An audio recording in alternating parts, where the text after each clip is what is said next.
का जैसा स्वभाव है, जिसकी वृत्ति है, वो वहां जाएगा। वैसे सभी अपने अपने स्तर से आपको समझाने का कार्य कर रहे हैं और वैदिक क्षेत्र भी आपको निरंतर समझा रहा है। एक बेटी आई हुई है मिर्जापुर शाहजहांपुर से।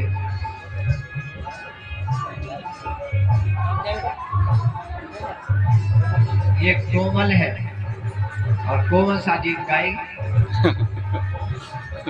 तो आपके सामने बेटी कोमल को आमंत्रित कर रहा हूँ। ये अपने उपकारों को एक गीत के माध्यम से रखेंगे, आप ध्यान से सुनिए। इनके पश्चात प्रदीप शास्त्री हमारे बीच में हैं और जबर सिंह गीत को बता रहे थे 3 दिन हो गए। ये जबर सिंह है और जबर व्यक्ति तो आप जानते हैं प्रसिद्ध होता है? जब हमारे रोने में दे पुराने गीत अगर सुने तो इनसे सुनना। पुराने जो भजनोपदेशक थे उनके गीतों में जो सार था, विज्ञान था, वो अगर सुनना है तो इनसे सुनना।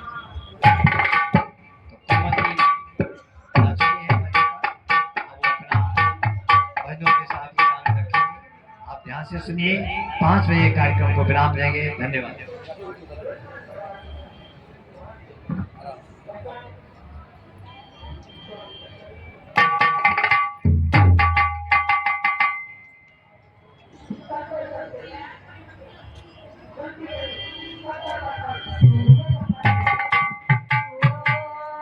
स्वस्ति पंथा मनुचरे सूर्या चंद्रमसा विवा पुनर्दधता ज्ञता जानता संगमे महि। ओम शांति शांति शांति। उपस्थित सभी विद्वानों को और सभा में उपस्थित सभी सत्संग प्रिय सज्जनों को और माता बहनों को मेरा सादर नमस्ते। मेरा नाम कोमल आर्या है। जनपद शाहजहांपुर, ग्राम सिंगापुर की रहने वाली हूँ। आज आप सबके सामने कुछ विचार रखूंगी जिन पे विचार करना कि हमें ऐसा करना चाहिए कि नहीं करना चाहिए। ये संसार क्या है? कर्म भूमि है। यहाँ पर हर मनुष्य कर्म करता है और कर्मों का फल ही भोगने के लिए आता है। तो एक छोटा सा दृष्टांत, कर्म जो हम करते हैं वो वापस हमारे पास ही आते हैं और चाहे कैसे भी आए। ये व्यवस्था किसकी है? ईश्वर की। तो क्या था, एक सेठ जी थे जिनकी दुकान थी। उनकी दुकान पर एक माता जी आई उनसे चीनी लेने के लिए। तो उन्होंने 1 किलो चीनी ली। उन्होंने उन्हें चीनी दे दी और सेठ को चाहिए था देसी घी। माता जी थी ग्रामीण एरिया की। तो उन्होंने पूछा कि माता जी आपके गांव में घी मिल सकता है क्या? तो माता जी ने कहा, हाँ बेटा घी तो मिल जाएगा, कितना चाहिए बताओ। तो सेठ जी बोले कि मुझे ज्यादा नहीं, 5 किलो चाहिए। उन्होंने कहा ठीक है, इतना तो मेरे घर पर भी है। तो उन्होंने कहा ठीक है, तो आप आज ही दे देना, मैं अपने नौकर को आपके साथ भेज रहा हूँ। बोले कि घी कितने रुपए किलो है? तो तब चलता था, बहुत पुरानी बात है, 100 रुपए किलो। तो उन्होंने तुरंत ही उन्हें 500 रुपए दे दिए और अपने नौकर को उनके साथ भेज दिया। जब माता जी घर गई तो वो घी बेचती तो नहीं थी, तो उनके घर में बाट नहीं था जिससे वो घी तौल पाती। तो बहुत उन्होंने माथा पच्ची करी पर उन्हें बाट नहीं मिला। तो उन्होंने सोचा कि अभी 1 किलो चीनी लेके आई हूँ, इसी से 5 बार तौल दूंगी तो 5 किलो हो जाएगा। तो उन्होंने वैसा ही किया, उस चीनी से 5 बार घी तौल दिया और नौकर को दे दिया। जब सेठ जी के पास घी गया तो सेठ जी ने तौल के देखा तो तब वो घी 4.5 किलो ही निकला। और सेठ जी आग बबूला हो गए कि उस बुढ़िया ने मेरे साथ छल किया है। मैंने उसे पूरे रुपए दिए थे पर उसने घी पूरा नहीं दिया है। तो वो तुरंत ही उन माता जी के पास गया और जोर जोर से चिल्लाने लगा कि तुम ग्रामीण, मैंने सुना था कि ग्रामीण के लोग सज्जन होते हैं, सत्य के रास्ते पर चलते हैं, पर तुम तो छल करती हो। तो उन्होंने कहा बेटा क्या छल किया मैंने? उन्होंने कहा जो आपने घी दिया है वो 4.5 किलो ही है। तो माता जी बोली बेटा ऐसा नहीं हो सकता। बोले क्यों नहीं हो सकता? कि इसलिए नहीं हो सकता क्योंकि अभी मैं तुम्हारी दुकान से चीनी लेके आई थी 1 किलो। अगर तुमने वो चीनी मुझे 1 किलो दी है तो मेरा घी भी कम नहीं हो सकता। तो सेठ जी तुरंत बोले हाँ ठीक है, मेरी चीनी से तोला तो घी ठीक है, तो ठीक है। अब उनका कर्म उनके पास आया कि नहीं आया? ऐसे ही हमारे कर्म होते हैं, हम जो भी करते हैं वापस हमारे पास ही आते हैं। इसलिए हमें जो भी करें सोच समझ के करें, क्योंकि वापस हमारे पास ही आना है। इसी के साथ एक ईश्वर भक्ति भजन जो संसार है यहाँ आना जाना लगा रहता है, इसी भाव को व्यक्त करते हैं। तो यहाँ सर्वप्रथम क्या ईश्वर कैसा है, कुछ लाइनों के माध्यम से। न ईश्वर जन्म लेता है न वो आकार वाला है, मगर फिर भी उसी ने विश्व ये सारा संभाला है।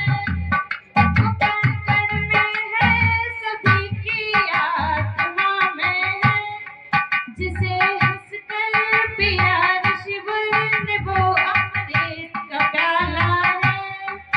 फिर क्या है जो हमारे कर्म क्या कहते हैं? न ईश्वर माफ करता है न ईश्वर दंड देता है, न ईश्वर माफ करता है न ईश्वर दंड देता है। तराजू लेके बैठा है सिर्फ इंसाफ करता है, तराजू लेके बैठा है सिर्फ इंसाफ करता है। इसी के साथ भजन।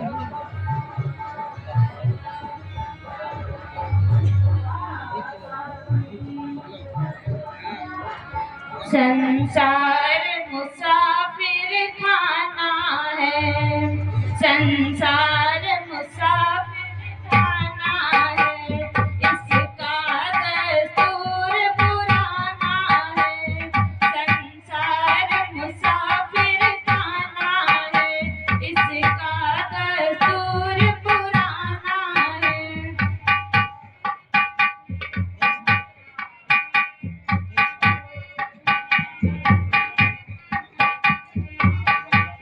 संसार मुसाफिर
करते हैं, बदली किसकी तकदीर नहीं।